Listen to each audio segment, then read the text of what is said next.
On se retrouve avec notre cher grand maître, Monsieur Ababou. Alors, on va faire une petite blague. Monsieur Ababou est tunisien, mais en vérité, il est ashkénaze. Moi, je suis ashkénaze, mais en vérité, je suis marocain. Donc, en vérité, donc ça veut dire un ashkénaze avec un marocain. Et moi, j'adore le Maroc. Pendant Soukhot, j'étais à Marrakech. Oh là là, qu'est-ce que j'ai aimé. J'ai tremblé. C'est le seul pays au monde qui m'a fait trembler. Mais parce que je suis d'origine marocaine. Ouais. Bon, c'est pas grave, hein. Allez. Vous savez bien, Rav, que les Ashkenazim sont liés directement à Yosef et que les Sfaradim sont liés à Yehuda. Mais évidemment, évidemment. C'est marqué clairement à la fin d'Ovadia que toute la famille royale est partie en Espagne. C'est ça. La famille de David. C'est ça. Et d'ailleurs, je vous signale que le Baal Shem Tov est d'origine sfarade. Rabbi Nachman de Breslev est d'origine sfarade aussi, puisque c'était le Baal Shem Tov, c'est son grand-père. Et le Ramchal. Beaucoup de chassidim sont d'origine sfarade. C'est pour ça qu'ils ont fait le Sidour Sfarad. Exactement. Séfarade, Sfarad. Exactement. Voilà. Alors, mes amis, on va commencer. On est dans Parshat Lech Lecha. Je vais, comme d'habitude, faire une introduction. Et puis, après, on va céder la parole à notre grand maître, M. Ababou. Peut-être que vous appelez Ababouvic, non? C'est Ashkenaz Ababouvic. Bon, allez, on y va. Donc, on est Parshat Lech Lecha, la première paracha qui parle d'Avraham. Jusqu'à l'âge de 99 ans, il s'appelait Avram, et après, il a reçu le Hé qui est la Malchut, le monde d'en bas, et il est devenu Avraham. Maintenant, à l'âge de 75 ans, Hachem lui dit Lech lecha el haaretz asher areka. Qu'est-ce qui se cache derrière ce code-là? Va vers la terre que je t'indiquerai. Hachem voulait qu'Avraham redescende vers le monde d'en bas. C'est vrai que c'était déjà un guerrier, un homme d'action, etc. On va en parler. Oui, il a cassé toutes les idoles de son père quand il était jeune, il a été jeté dans la fournaise, etc. Après, il est parti à Haran et il a fait des milliers de Baal Teshuvah, etc. Sa femme, les femmes, lui, les hommes, etc. Ils les ont tous emmenés après en Israël. C'était un guerrier. Mais pourquoi on l'appelle Avram? Le Baal HaTanya dit dans son livre... il a écrit un autre livre, à part le Tanya, il a écrit un autre livre, je ne me rappelle plus son nom, bref, et il dit que Avram veut dire la sagesse d'en haut, puisque Av fait allusion à la sagesse, et Ram en haut. Ça veut dire, même si c'était un guerrier, il était, on va dire, plus encore connecté en haut qu'en bas. Pourquoi? Nos maîtres expliquent, parce que quand il était à Haran, il allait passer de nombreux mois chez Shem, qui était en Eretz Kna'an, et comme on le sait, Shem était un homme qui était complètement déconnecté de ce monde. C'était un homme extrêmement spirituel, mais qui ne s'intéressait pas à ce monde. Il était enfermé dans sa yeshiva, enfermé dans son centre d'études, et d'une certaine manière, on peut dire qu'Avraham a eu une certaine ashpa'a, une certaine... comment on dit ashpa'a en français?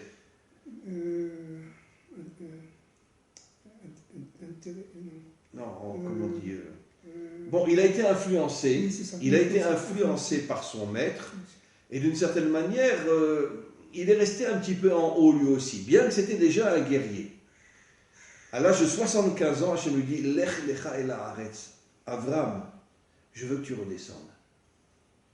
Il faut que tu comprennes que j'ai créé les hommes pour être en même temps connectés au monde d'en haut, mais pour être des hommes qui agissent dans le monde d'en bas, tout en étant connectés au monde d'en haut. Comme je l'ai déjà dit des milliers de fois, le Midrash qui dit Nitava Akadosh Baruch Hu Liot Dira Batartonim, tout le désir de Dieu, c'est de se dévoiler dans le monde d'en bas. Ça, c'est l'homme authentique, qui est connecté à Dieu, mais qui est dans le monde d'en bas. Et qu'est-ce qu'il lui dit? Lech lecha, rentre dans ton intériorité, et là-bas tu me trouveras. Parce que moi, je suis dans l'homme, je ne suis pas dans le ciel. Notre Père qui est aux cieux, surtout restez-y. C'est moi qui rajoute surtout restez-y. Voilà. Les plus grandes bêtises que l'on puisse inventer dans le monde. Non. Dieu, il veut se dévoiler dans l'homme, en bas. D'ailleurs, comme on le sait, la lumière cachée du premier jour, elle est cachée dans la matière. Et c'est le Mashiach qui la dévoilera. Donc en vérité, qu'est-ce qu'on comprend de cette histoire d'Abraham? Arrêtons d'être en haut. Redescendons dans le monde d'en bas. Et quand on redescend dans le monde d'en bas, on devient un homme authentique. On arrive à connecter le monde d'en haut, le faire descendre dans le monde d'en bas, et on devient un homme authentique. Je terminerai juste, Yaakov, qui est l'exemple même de la connexion entre le monde d'en haut et le monde d'en bas, a épousé Léa, qui est la Bina, le monde d'en haut, Rachel, qui est la Malchut, le monde d'en bas. Mais Léa, elle a mis au monde qui? Yehuda, qui est la Malchut, le monde d'en bas. Exactement. Ça veut dire que Léa a compris qu'elle devait être la source du monde d'en bas. Exactement. Elle l'a compris, c'est pour ça qu'elle a mis au monde Yehuda, dont va sortir David et le Mashiach, des hommes d'action. Donc bien qu'elle était la Bina, elle a compris que toute son action, c'est d'être la source du monde d'en bas. Et c'est pour ça qu'elle a mis au monde Yehuda. Et donc, Be'ezrat Hashem, qu'on arrive à redevenir des hommes authentiques, une connexion infinie avec Dieu, mais dans le monde d'en bas, pas dans le monde d'en haut. C'est pour ça que je dis toujours, je sais que je vais me faire lapider, mais quand le Mashiach viendra, il ferme les églises, les synagogues et les mosquées. Et il nous dit, moi, je serai avec celui qui est un homme droit dans le monde matériel. Arrêtez de vous réfugier dans tous ces lieux de culte qui sont que des fantasmes. Mais vous savez, quand je rentre dans une synagogue, je reste dehors, je ne rentre pas dedans. Vous m'avez vu, je ne peux pas rentrer dans une synagogue. Je ne peux pas rentrer dans une synagogue. J'ai l'impression d'être dans une église, je ne peux pas. Donc je reste dehors. Voilà. À vous la parole, cher maître. Bien, Chaim, d'abord, je suis toujours très heureux de vous voir. Abraham Avinu, Abraham devenu Abraham à 99 ans, juste après sa Brit Mila, juste après sa circoncision, on va essayer de comprendre un peu, d'abord, quelles sont les étapes d'Abraham Avinu, comment il est passé de Abraham à Abraham. Entre sa naissance et 75 ans, parce qu'il a reçu sur le Harlecha, il avait 75 ans, vous venez de le dire, Abraham est passé par plusieurs étapes. Il y a énormément de midrashim là-dessus, énormément de midrashim. D'abord, Abraham, il était à Ur-Kasdim. Alors il faut comprendre ce que c'est que Ur-Kasdim. Ur-Kasdim, imaginez-vous que c'est comme Nuit-sur-Seine en France. C'est-à-dire que c'est très beau. C'est comme Nuit-sur-Seine, c'est très beau. Il y a des jardins, il y a tout pour plaire. Des sources, etc., etc. Les gens étaient bien à Ur-Kasdim. Dans leur extériorité, ils étaient très bien. Oui, bien sûr.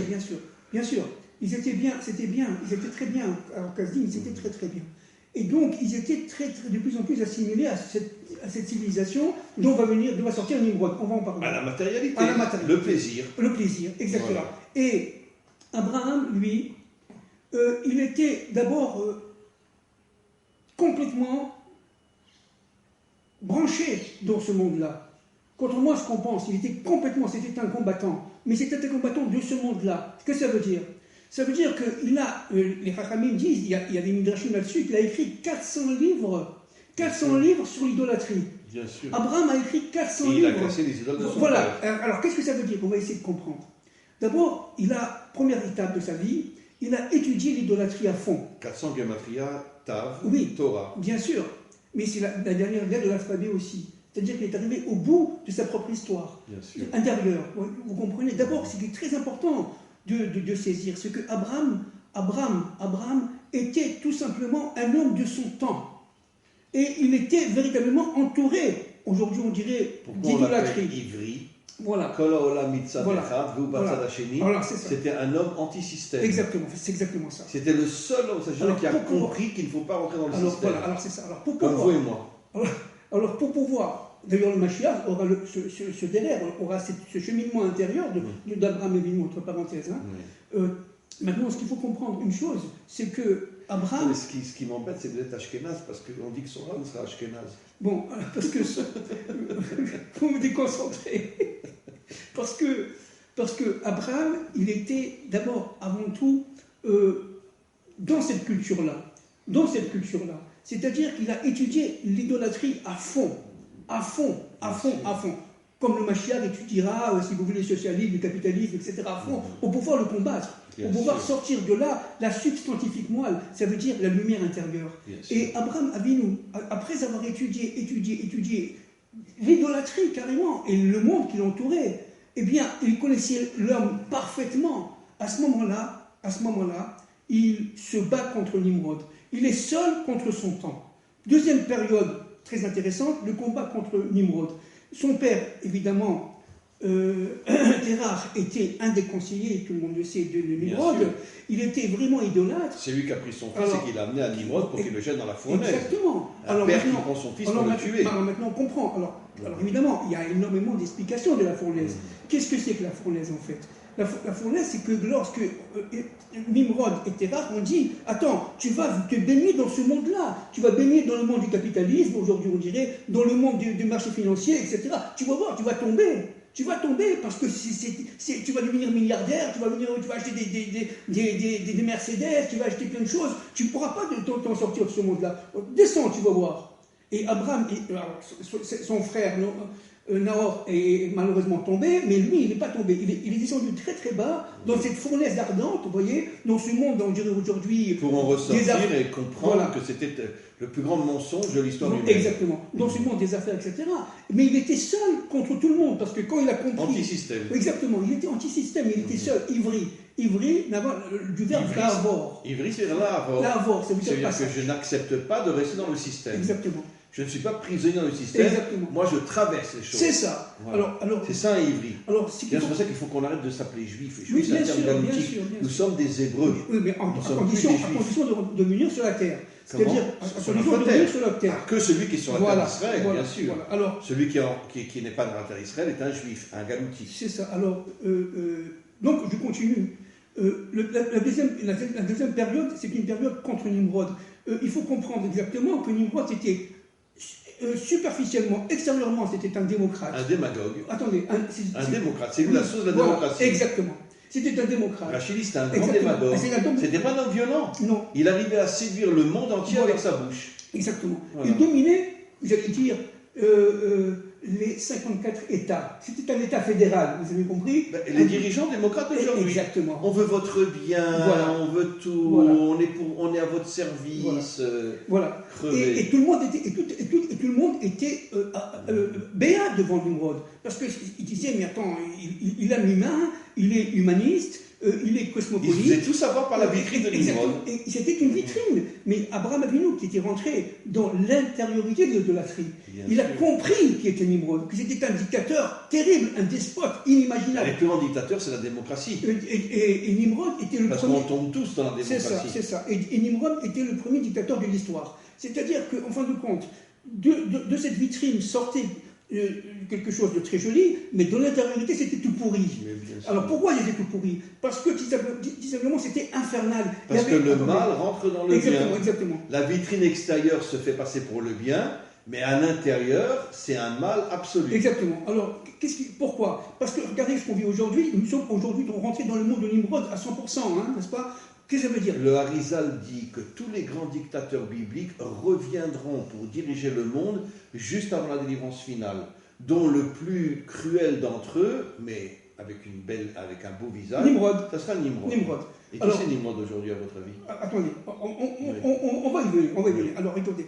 Alors, ce qui est très important de saisir, Rav, je vous en supplie, ne m'interrompez pas parce que c'est très important. Là. Il ne faut pas que je sois coupé parce que je vais perdre le fil de la pensée. Alors, ce qui est très important de saisir là, c'est que en fait, c'était quelque chose d'implacable. Il régnait dans un territoire qui était un territoire fédéral, vous voyez, d'accord. Et chaque fédération, avec ce territoire fédéralisé, si vous voulez, avait son autonomie. Il était géré, mais seulement au-dessus de tout ça, il y avait une pensée unique. On dirait aujourd'hui la pensée unique, d'accord? Une uniformité, une seule langue.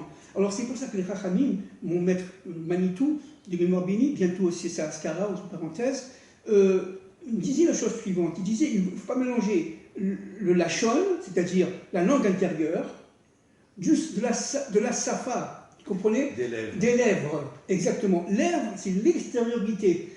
Qu'est-ce que c'est qu'un mot? Et on parle avec la langue. Exactement. Qui est l'intériorité. Exactement. Oh là là, Exactement. il était grand, Manitou. Mais il était immense. Et il dit la chose suivante, tout le but, c'est de réunir la langue aux lèvres. Donc l'unité entre l'extériorité, l'extériorité. Mais la parole vient de la langue, pas des lèvres. Exactement. Voilà. Exactement. Alors, l'intériorité de l'homme. Alors, c'est ça qu'a voulu faire Nimrod. Si vous voulez, qu'est-ce qu'il a voulu faire? Je vais essayer d'expliquer un peu plus. Adam Arishon, avant la faute, avait cette langue, il avait cette safa. Il avait cette safa et il avait ce lachon. Il faisait le lien entre les deux. C'est-à-dire qu'il recevait de Dieu et il accomplissait par son côté féminin. Absolument. D'accord? Et c'était complètement intégré et harmonieux. Nimrod a voulu confisquer ce programme, mais à son propre compte. Bien sûr. Confisquer, c'est-à-dire, en fin de compte, réunir les langues. Tous les dirigeants aujourd'hui. Voilà, exactement. Réunir les langues, ça veut dire la langue intérieure. Et il a eu le culot que la langue universelle serait l'hébreu. Et voilà, exactement. La Shana Kodesh. C'est exactement ça. Pour faire croire à Dieu qu'il était avec lui. Exactement. Voilà. Exactement. Il réunissait la langue intérieure, c'est-à-dire le côté intérieur, et il faisait de ce côté intérieur avec les langages, avec les langues, l'anglais, le français, l'italien, etc., l'espagnol, etc., il faisait une unité. C'est-à-dire que véritablement, il essayait de créer à la place de Dieu, carrément, le langage à Kodesh. Mais pour lui, pour son pouvoir, pour sa domination, pour sa surpuissance, il voulait effacer Dieu de la carte. D'accord? Et là, il a construit la tour en disant, de toute façon, je suis capable d'atteindre le ciel. Bon, c'est-à-dire toi, tu restes en haut, toi, tu restes en bas, tu nous fous la paix, etc. Ouais, tu nous fous la paix. Voilà. Et donc, c'est la séparation entre la synagogue et l'État. Exactement. Et Abraham Avinu avait compris ce stratagème. Il avait compris quelque chose d'incroyable. Il disait qu'en fin de compte, il veut reconstituer le monde de Adam Arishon avant la faute, mais en s'appropriant les forces que Dieu a créées pour Adam Arishon. Il voulait... Nimrod, c'était un voleur. Mais il avait pris l'habit d'Adam. Oui, exactement. Bien sûr. Il avait pris l'habit pour prendre ses forces. Exactement. J'étais sur le point de le dire d'ailleurs. Il a pris l'habit d'Adam Arishon, l'extériorité d'Adam Arishon. D'accord? Et donc, à partir de ce moment-là, il régnait sur les provinces, sur un territoire fédéral. Ça vous dirait un territoire fédéral?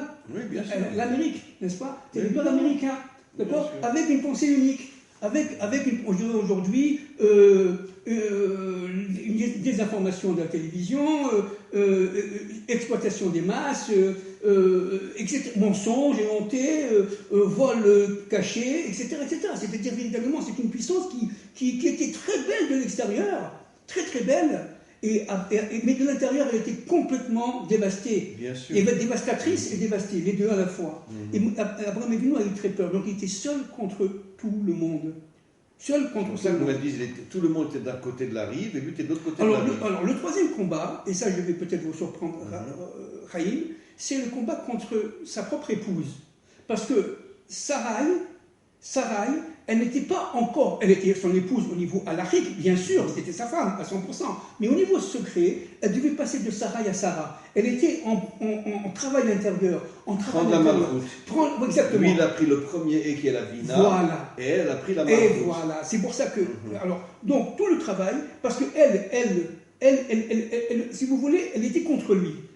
C'est pour ça qu'il y a un midrash qui dit tout ce que dit Sarai, ne l'écoute pas, dit Dieu. Ne l'écoute pas. Et tout ce que dit Sarah, oui. Écoute sa voix. Non. Sarai. Ah, Sarai. Oui. Sarai ne l'écoute pas. Sarah écoute. Oui, bien sûr. Parce que c'est la Malchut. C'est la Malchut. C'est le monde d'en bas. Exactement. Sarah écoute, mais Sarai ne l'écoute pas. Pourquoi? Parce qu'elle est en conflit avec elle-même. Elle travaille sur elle-même. Et ça, c'était une épreuve terrible pour Abraham. C'est pour ça que lorsqu'il s'est retrouvé devant le pharaon, et il a dit c'est ma sœur, parce que bon. C'est pas qu'il a eu peur d'être tué, etc. Bon, ça c'est le pshat. Qu'est-ce que ça veut dire? Ça veut dire qu'elle n'est pas encore ma femme. Et c'est ma femme, c'est vrai, c'est ma femme. Au niveau de la ketouba, c'est ma femme à 100%. Mais au niveau de l'intériorité. Elle est devenue sa femme intérieure quand elle est devenue Sarah. Quand elle a reçu le et. Quand elle a reçu le et, la malchoute. C'est-à-dire qu'à partir de ce moment-là, elle devient sa femme et elle enfante Yitzhak. Et c'est parce qu'ils ont un enfant. Et voilà. Ils ne pouvaient pas avoir d'enfant tant qu'elle était Sarai. Exactement. Voilà. Voilà. Pourquoi? Parce que Sarai était en combat contre elle-même. Elle avait le serpent en elle, vous comprenez? Donc il a été complètement pris par les forces. Sarah est le Gilgoul de Chava. Absolument. Et Avram est le Gilgoul de Adam. Absolument. Ça veut dire que elle était encore Sarai, elle n'avait pas encore terminé d'enlever le serpent de son intériorité. Absolument. C'est exactement ça. Et donc, Abraham a eu 10 épreuves, bien entendu. Bien la première était, comme la dernière était terrible, la dernière c'est la Kézat Israq, on en parlera peut-être la semaine prochaine, mais la fournaise était très dure aussi parce qu'il fallait supporter, être seul contre tous, rentrer dans le monde des affaires et gagner des milliards et dire non, je ne veux pas. Parce que je suis fidèle à Kadosh Baruch Hu. Et donc c'était très très compliqué. La plupart tombent dans la fournaise. Vous comprenez? Et Abraham a eu une torpeur, il a eu très peur. Hein? Abraham a eu très peur. Pourquoi? Parce que Dieu lui dit, va entre les morceaux. Qu'est-ce que ça veut dire? Pourquoi il a eu très peur? Parce qu'il a eu très peur qu'en fin de compte, l'humanité qu'il portait en lui n'était pas prête à recevoir tout simplement cette lumière intérieure. Évidemment. Et il va falloir toute l'histoire. Et donc il va falloir... Jusqu'à la délivrance. Exactement. Et aujourd'hui, plus que jamais, l'humanité est complètement déconnectée de la lumière divine. Et pour son peuple hébraïque, ça veut dire le peuple d'Israël, et ses enfants, Abraham, Isaac, Yaakov, mais aussi pour l'humanité tout entière. Il a eu très peur. Il a dit, mais comment on va pouvoir réparer la faute d'Adam Rishon avec des gens comme Nimrod et des super civilisations comme le capitalisme industriel, le capitalisme post-libéral et tout ce que vous voulez, n'est-ce pas? Alors que l'argent est partout, on crée de la monnaie à tir d'arigot, mais comment voulez-vous que les gens puissent comprendre, puisqu'ils sont pris par la retraite, ils sont pris par le travail, ils sont pris par le métro boulot dodo, ils sont pris par... démocratie. Exactement. Et ils sont bien où ils sont. Ils ont les vacances, ils sont très bien, ils ont un réfrigérateur plein, ils ont une voiture. Qu'est-ce qui leur manque? Et Abraham dit, il leur manque tout. Mais comment ils vont savoir? Et Abraham devient notre père. Ça, c'est la troisième chose. La quatrième chose très importante, c'est qu'avant d'arriver à l'Apecha, il avait réussi son travail intérieur, c'est-à-dire pour pouvoir enlever tous les clipotes, comme on dit, les voiles, toutes les écorces, toutes les forces obscures qui étaient en lui. Vous comprenez? Et en faisant ça, évidemment, il permettait à sa femme de se libérer aussi, parce que les deux étaient reliés l'un l'autre. Hein? Et Abraham, Sarai étaient deux, Abraham et Sarah devenaient un. Et tout ce travail-là, il l'a fait intérieurement pour pouvoir arriver à 75 ans à l'Er Lecha. Alors, qu'est-ce que c'est que l'Er Lecha? Ça veut dire, c'est-à-dire, maintenant, mon fils, dit Dieu, Abraham, tu as allumé la lumière intérieure, tu as réussi à allumer la lumière intérieure de ta femme, prenez, on va parler après quelques moments de Lot, prenez les gens qui vous entourent, allez à Haran. À Haran, son père d'ailleurs est décédé, Terah est décédé à Haran, il n'a pas eu la force d'aller jusqu'à la terre d'Israël. Haran était en Turquie. En Turquie. Oui. C'est mes élèves turcs qui m'ont dit, c'était pas en Syrie, c'était en Turquie. C'est la frontière. Jusqu'à aujourd'hui, il y a une ville qui s'appelle Haran à la frontière de la Syrie, mais du côté turc. Du côté turc, c'est ça. Et donc, il s'est arrêté en Turquie, entre la frontière entre la Syrie et la Turquie. Il n'est pas descendu jusqu'à la terre d'Israël, la terre de Canaan à l'époque. Donc, pourquoi? Parce que son parcours, s'il était descendu, d'ailleurs, il aurait été extrêmement fort, parce qu'il passe du monde de l'idolâtrie complète. C'était le conseiller de... Non, son père a fait échouva, voilà, il a vu qu'il a été sauvé. Mais non, mais je parle du père d'Abraham, n'est-ce pas? Je parle de Terah, Terah était idolâtre, très profondément, exactement comme Yitro, entre parenthèses. Et il va travailler sur lui, comprendre à partir du moment où Abraham a fait ce chemin, il a commencé à le suivre et il a fait tchouva, vraiment. Et il est devenu anti-idolâtre, etc. Mais il n'a pas été jusqu'au bout pour atteindre la terre d'Israël. Il s'est arrêté au milieu. Vous voyez? Ça, c'était rare, le père d'Abraham. Maintenant, Abraham prend Lot. Alors, qui c'est Lot? Alors, évidemment... Lot, c'est son neveu. Alors, bien sûr, c'est le fils de son frère. D'accord? Le fils de Haran. Maintenant, le problème, qui était Lot?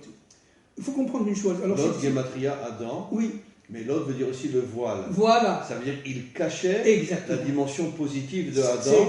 Et il avait récupéré toutes les forces négatives de Adam après la faute. Bon, alors, Chaim, vous allez... Bon, Vous avez dit exactement ce que je veux dire. Et parce qu'on est les mêmes. Bon, alors je vais essayer, à mon niveau, je vais essayer d'expliquer autant que possible Vous êtes moi, je suis vous. ce que je peux.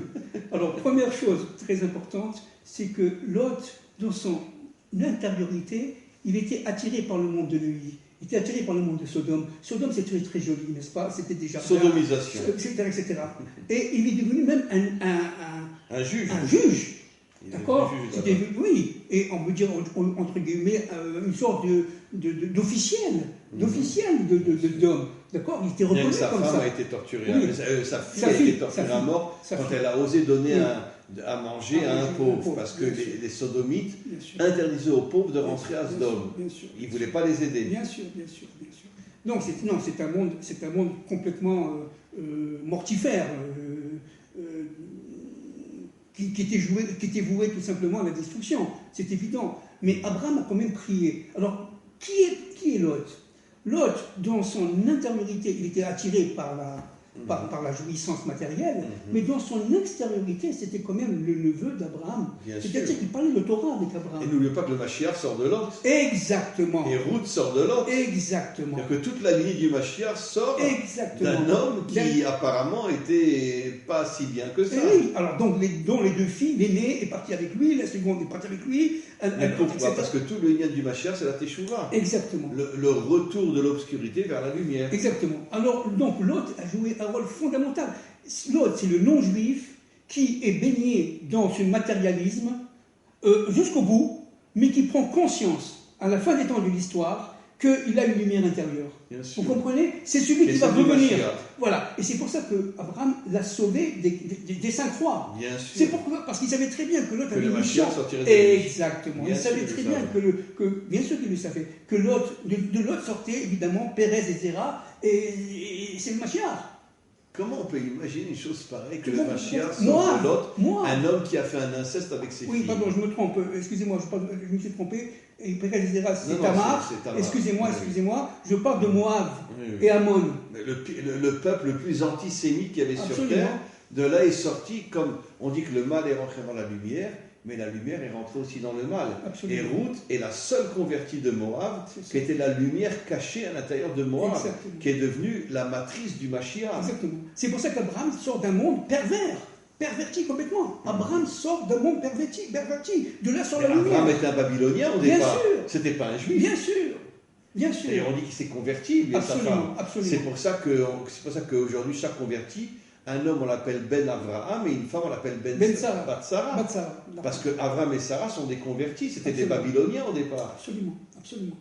La Maintenant, tour de Babel. ah oui, absolument. Mais ce qui est, encore une fois, c'est très important de saisir, c'est que le derrière d'Abraham, c'est le derrière d'Israël, c'est le derrière du monde entier. Bien sûr.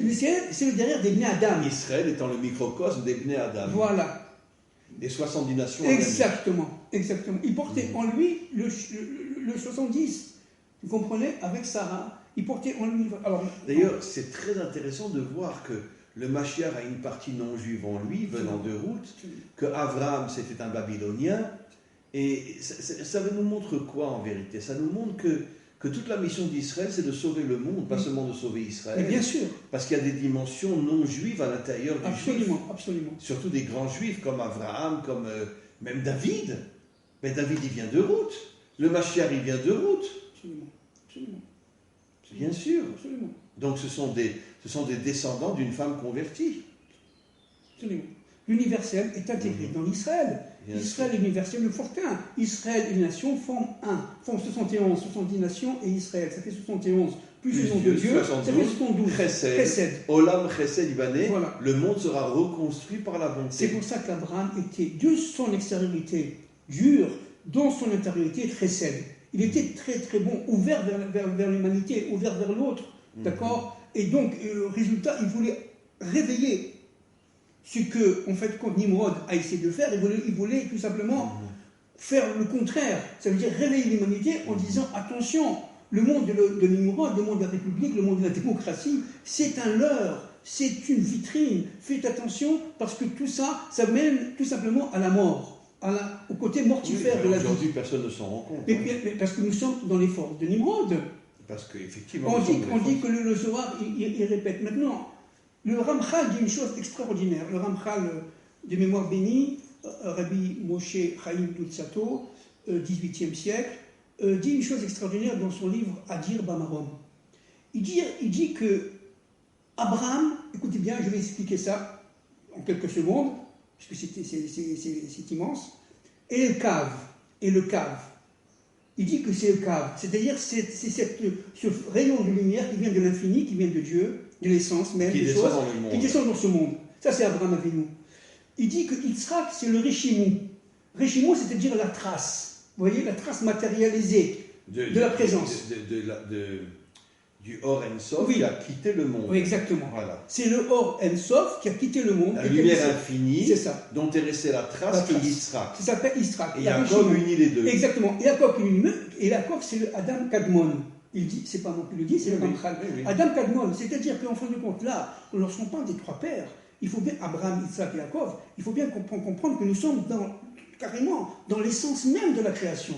Nous sommes dans l'essence même de la création. Donc Abraham Avinu, qui est ce cave, cette lumière, elle va se refléter dans toutes les générations jusqu'à l'arrivée du Mashiach ben David. C'est pour ça que dans notre prière à Amida, on dit, n'est-ce pas, Magen Abraham. On ne dit pas Magen Yitzhak ou Magen Yaakov ou Magen David. Protège Abraham. Voilà. On dit protège Abraham. Parce qu'on en a besoin dans toutes les générations. Parce que c'est le cave. C'est cette lumière intérieure qui s'allumera à la fin de chacun d'entre nous. Israël et les Bnei Adam, et les gens qui descendent d'Adam Arishon et de sa femme Chava, et à partir de ce moment-là, Abraham a fait le travail universel que fera le Mashiach. Il a été, si vous voulez, l'essence même du travail du Mashiach. Réveiller l'humanité tout entière. Comprenez? Et d'ailleurs, Abraham a reçu le premier éc au niveau de la Bina. Oui, on parle de ça. Et Moshe va se réincarner dans le Mashiach au niveau de la Neshama, qui est la Bina. Bien sûr. Ça veut dire que Moshe était aussi un Gilgul d'Abraham. Bien sûr. Bien sûr, absolument, absolument, absolument, absolument. Maintenant, il arrive donc à un truc incroyable, c'est qu'il sort, il quitte donc son enfance, il quitte ses copains, on parle le langage d'aujourd'hui, bien entendu, il quitte son monde. Ses trois meilleurs amis étaient des non-juifs. Oui, absolument. Hein, absolument. Ses trois meilleurs amis étaient des non-juifs qui habitaient dans le pays de Canaan. Oui. Dont Eliezer, Et Eliezer, le fils de Nimrod. Bien sûr, bien sûr. Eliezer, le fils de Nimrod. Donc on voit bien que le bien rentre dans le mal rentre dans le bien. Exactement. Eliezer est devenu le meilleur ami d'Abraham, Eliezer était le fils de Nimrod. À tel point que Eliezer voulait donner sa fille à Yitzhak. Bien sûr. Hein, il faut comprendre. Et Abraham, il aimait beaucoup Eliezer. Oui. Il aimait beaucoup Eliezer. Il y avait une symbiose entre les deux. Bien Très sûr. fort. Ils étudiaient la Torah ensemble. Bien évidemment. Je ne sais pas si on s'en rend compte. Eliezer était le Rosh Yeshiva de la Yeshiva d'Abraham. C'est marqué dans le Midrash. Oui. C'est lui, Abraham enseignait à Eliezer, et Eliezer enseignait à tous les élèves d'Abraham. Oui, c'est ça. Donc Abraham Avinu était entouré, entre guillemets, de non-juifs, entouré complètement. Et il avait fait donc le premier pas vers Eretz Israël, l'Ech Lecha. Pourquoi Dieu dit l'Ech Lecha? Bon, ça c'est très connu, parce qu'à l'intérieur de toi-même, tu as cette lumière. Maintenant, je suis là. Qui doit éclairer le monde entier. Comme vous l'avez dit tout à l'heure, Dieu est à l'intérieur de nous-mêmes. Donc va dans il n'est pas dans le ciel, il est en nous. Oui, va dans ta propre intériorité. Et surtout, marche. Fais le pays de long en large et de l'est en ouest. Marche, ça veut dire quoi? Tu vas le conquérir par ta dynamique de ta propre histoire. Bien sûr. Vous comprenez? Par ton action. Par ton action. Et pour ne cela, sois pas enfermé dans une yeshiva, sois un homme d'action. Exactement. D'ailleurs, Lecha, Gematria 50, bien sûr, qui fait allusion à la Bina. À la Bina. Dieu se cache dans la Bina qui est dans l'homme, exactement, qui est la Neshama, exactement, Nishmat Chaim. Exactement. Il arrive jusqu'à Beersheba, c'était un pays, à ce moment-là, il y avait la famine. Dans son premier endroit, ça a été Shrem. Oui, d'abord Shrem, bien sûr, mais bien sûr, bien sûr. Il est passé à Shrem, il est parti jusqu'à Beersheba, il est descendu après de Beersheba jusqu'en Égypte parce qu'il y avait la famine. C'est un pays qui était, si vous voulez, dévasté par la famine. Rachid dit que la raison pour laquelle le seul endroit où il y a eu la famine à son époque, c'est en Eretz Israël, c'est pour tester sa émouna. Exactement. Tu me dis de partir en Israël, tu me fais partir en Égypte. Exactement. Il n'a rien dit. Il n'a rien dit. Il est arrivé à atteindre la émouna totale. Encore plus que ça. C'est quoi la émouna totale? Je ne te comprends pas, Dieu, exact. mais j'ai confiance en toi. Exactement. Voilà. Et il le faisait avec simcha, avec joie. Bien et sûr. c'est très important. Ça veut dire véritablement, il était non seulement sûr de lui, mais il était très heureux, fondamentalement heureux de le faire. Même s'il ne comprenait pas. Tu me sors de Ur-Kasdim, c'est un pays magnifique, avec des sources, avec des jardins partout, on manque de rien. Neuilly-sur-Seine aujourd'hui, je ne sais pas, Brooklyn ou je ne sais pas quoi, et tu me mets dans un désert. Mais attends, d'ailleurs c'est ce qui est voulu par chacun d'entre nous qui a bouffé notre alia des pays occidentaux. Tu quittes Paris, moi j'étais à Paris, tu quittes Paris, tu vas arriver quoi? Tu vas arriver dans un pays en développement, avec 800 shekels par mois, mais aie confiance en moi, dit Dieu. Aie confiance en moi, avance dans ton itinéraire intérieur. Mais Israël, le Zohar dit que c'est le pays de la Emouna. Exact. Si tu n'as pas une forte Emouna, tu ne peux pas tenir en Israël. Exact. Combien de milliers d'Israéliens quittent Israël? Bien sûr. Ils vont en Allemagne, aux États-Unis, etc. Bien sûr. Parce qu'ils n'ont pas d'Emouna. Bien sûr. Et ils n'arrivent pas à tenir ici. Mais qu'est-ce que c'est que l'Emouna? C'est la lumière intérieure. La lumière Parce qu'une fois que vous avez la lumière intérieure, c'est la bina. Le Zohar dit que la Emouna, est au niveau de la bina. Mais bien sûr. Parce qu'à partir du moment où vous avez la lumière allumée, mais vous tenez, c'est rien du tout. Donc Abraham n'a pas souffert en avec Israël. Pourquoi? Parce qu'il avait la lumière intérieure. Bien sûr. Il rayonnait complètement. Et à 99 ans, évidemment, il fait sa Brit Mila. Alors là, c'est un truc très très important. Rav, ne m'interrompez pas quelques secondes, s'il vous plaît.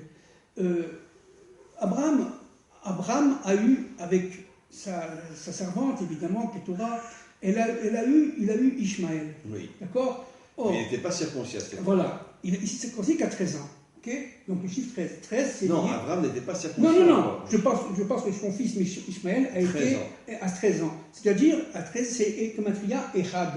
D'accord? C'est aussi à Ava. Abraham, à 99 ans, il fait sa circoncision. Vous comprenez? Abraham. Il devient Abraham en ayant les deux et. Le Yud de Sarai, le Yud c'est 10, le Gematria 10, devient et pour Abraham 5 et pour Sarah 5. Il se casse en deux. Il se casse en deux. Deux et. Le et d'en haut, Yud et, Vav et. Et le et d'en bas. Sarah est la malchoute. Et Sarah c'est la malchoute. Les femmes sont la malchoute. Les femmes sont la malchoute. Sarah, c'est, si vous voulez, Chava qui a réparé. C'est la réparation de la faute de Chava. Donc, je sais qu'elle a vécu 127 ans. Bien sûr. Keter, Chorma, Bina et les 7 sphirotes. Exactement. 10. Elle est arrivée à intégrer toutes les sphirotes dans son être. 7 plus 2, 9 et 1, 10. On en reparlera. Donc, c'est très important, encore une fois, de saisir qu'à partir de ce moment-là, elle devient vraiment sa femme. Elle devient sa femme carrément. C'est pour ça qu'ils ont un enfant. Et là, ils ont Yitzhak. Yitzhak est le résultat d'un combat intérieur incroyable de la part d'Abraham et de la part de Sarai pour devenir Abraham et Sarah. C'est inimaginable, un combat, des souffrances inimaginables à l'intérieur d'eux-mêmes.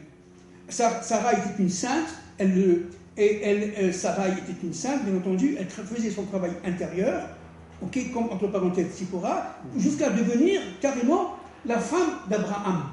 Et à partir de ce moment-là, ils ont Yitzhak. Et Yitzhak, évidemment, qui est la synthèse de tout ce travail-là, le résultat de tout ce travail-là, eh bien, va aller jusqu'à, on verra la semaine prochaine, si Dieu veut, se donner carrément à Dieu. Eh bien, ma vie t'appartient. Fais de moi ce que tu veux, Hachem. Et là, on est carrément... Yitzhak avait une émouna, Oui, bien sûr. D'ailleurs, on dit dans la Gemara que quand Hachem va dire à Abraham « Qu'est-ce que je fais de mon peuple ?», Abraham va dire « Écoute, laisse-le tomber, il ne te suit pas ». Pareil pour Yaakov, le seul qui va dire à Hachem il faut récupérer ce peuple, c'est Yitzhak. Oui, absolument. Alors, et c'est pour ça d'ailleurs que le Balaturim dit à la fin de Parashat Sarah que le Mashiach s'appelle Mashiach Ben Yitzhak. Absolument. Ben Yitzhak.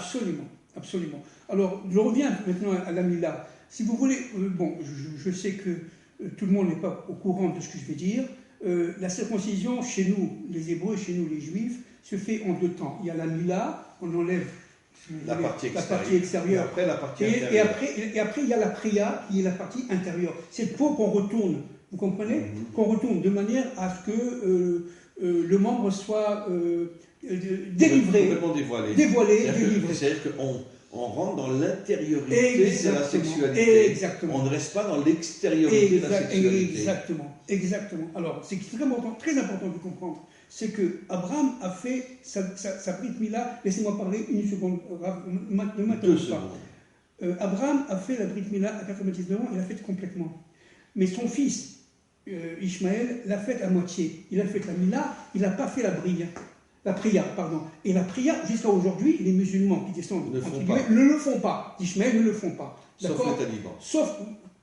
D'accord. Mais ils ne le font pas. Mais ce qui est très très important de comprendre, d'abord, Yitzhak l'a fait, c'est le premier à avoir fait à 8 jours. Il a fait les deux, la Priya et la Mila. La Mila et la Priya, d'abord c'est la Mila, après la Priya. Extériorité, intériorité. Voilà. Alors, il faut comprendre une chose très importante. Et ça, c'est très très important. Les tribus qui sont sorties d'Égypte, avec Moshe, ont fait... Que la Mila. Bravo. Dans le désert. Pendant les 40 ans, et avant de rentrer en Eretz Israël, ils ont fait la prière. C'est-à-dire que Yeshua Binoun a demandé de faire à tous les mâles de cette époque-là, bien entendu, de notre peuple, à faire l'intériorité.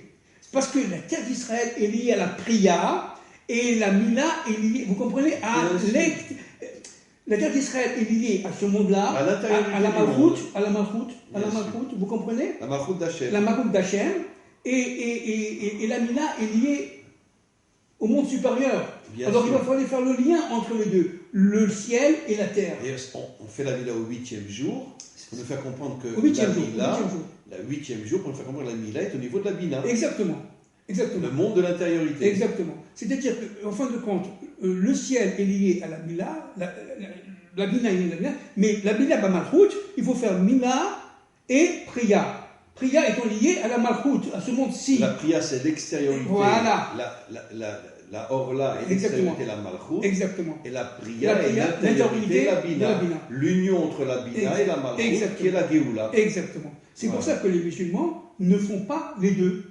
Le Coran demande de faire une circoncision, certainement, elle est belle, mais elle n'est pas terminée, elle n'est pas complète. Non, absolument pas. C'est pour ça que la terre d'Israël est liée à cette intériorité de la Mila. C'est pour ça que, en fin de compte, Dieu a donné la terre d'Israël à son peuple qui descend d'Abraham, d'Isaac et de Jacob, grâce à l'alliance de la Mila entre la Bina et la Malchout. D'ailleurs, quand Abraham fait la Brit Mila, Hachem dit que tes enfants hériteront de la terre. Absolument. Pour nous faire comprendre que la terre d'Israël correspond à l'intériorité du monde. Absolument. Grâce à la Brit Mila, extériorité, intériorité. Abraham a eu Ishmaël, Abraham aura Isaac. Ne mélangeons pas. C'est deux personnalités différentes, si vous voulez. D'accord? Et il nous est d'ailleurs interdit de nous retourner. Et de nous retourner par rapport à ces deux prénoms. De nous dire, attends, il s'appelle Abraham. Non, il s'appelle Abraham. Il y a Abraham et Abraham. Vous comprenez? C'est le même être, bien entendu. Mais c'est pas le même nom. Mais c'est pas le même nom. Ça veut dire que c'est pas la même fonction. Abraham n'avait pas la Malchout. Exactement. Donc il était plus en haut qu'en bas. Exactement. Absolument. Exactement. C'est Abraham qui a eu la Malchout. Grâce à sa femme. Grâce à sa femme. Lui, il a eu la Bina, sa femme a eu la Malchout, et ils se sont unis. Oui, c'est ça. Et ils ont eu Yitzhak, qui est l'union entre la Bina et la Malchout. Exactement. C'est exactement ce que je dis. D'ailleurs, on lit dans le Shema Israël, Vedi Barta Bam, Bina Malchout. Exactement. La vraie Torah, c'est l'union entre la Bina et la Malchout. C'est ça, exactement. Donc Abraham a fait, grâce à Sarah, bien entendu, grâce à sa femme, le lien entre la Bina et la Malchout par l'acceptation du monde d'en haut et le monde d'en haut, qui est lié à la Bina, et du d'en bas, qui est lié à la Malchout. Les deux mondes. Yud, Ke, Vav, Ke. Absolument. Voilà. Donc alors, vous voyez, Yud. Et le Vav, qui est Vav Achibur, réunit le et d'en haut avec le et d'en bas. Alors, le Vav, c'est quoi? C'est le sexe masculin. Absolument. Vous comprenez? C'est-à-dire, c'est le rapport, le lien entre la Malchout et la Bina. Absolument. Entre la Bina et la Malchout. Absolument. Donc c'est fondamental. Hein. Abraham est devenu Abraham après un travail intérieur. Là, je répète un peu parce que c'est très important. Absolument au jour le jour. Sarai aussi, au jour le jour, un combat intérieur incroyable contre le serpent de Bereshit. À la fin de ce combat-là, Abraham a réussi à retirer ses voiles intérieurs pour pouvoir recevoir l'Erlecha. À 75 ans, il reçoit l'Erlecha. Il va avec sa femme Sarai en Eretz Israël. À 99 ans, il fait la Brit Mila, il devient Abraham, et Sarai devient Sarah. À partir de ce moment-là, ils se forment le couple idéal. Ils ont un enfant. Ils ont un enfant qui s'appelle Yitzhak. Et d'ailleurs, le Zohar dit que pourquoi il s'appelle Yitzhak, tu riras, pour dire que le monde à venir sera un monde de joie inimaginable. Exactement. Et lui représente, Yitzhak, le monde à venir. Absolument. C'est lié à l'Orishimu. C'est-à-dire, c'est la trace de la présence divine. Absolument. C'est la trace de la présence divine. Absolument. Voilà, en gros, en quelques secondes. Magnifique. En quelques secondes. Et donc, tout le travail d'Abraham se répercute de civilisation en civilisation, de génération en génération, jusqu'à l'arrivée du Mashiach ben David. Nous sommes en train de revenir sur notre terre. Donc, nous sommes en train de refaire, si vous voulez, de reconstituer carrément la Brit Mila, l'alliance avec notre terre, donc l'alliance avec Hachem. Voilà. Merci beaucoup. Merci beaucoup. Et la Torah est une. Il faut respecter tous ces immenses Ashkénazes. Ces immenses rabbinim Ashkénazes. Vous êtes Ashkénazes, moi j'ai pas beaucoup. Rachid était Ashkénaze. C'est vrai, le Rav Kook était Ashkénaze. Les Tosafot sont Ashkénazes. Voilà, le Marat de Prague était Ashkénaze.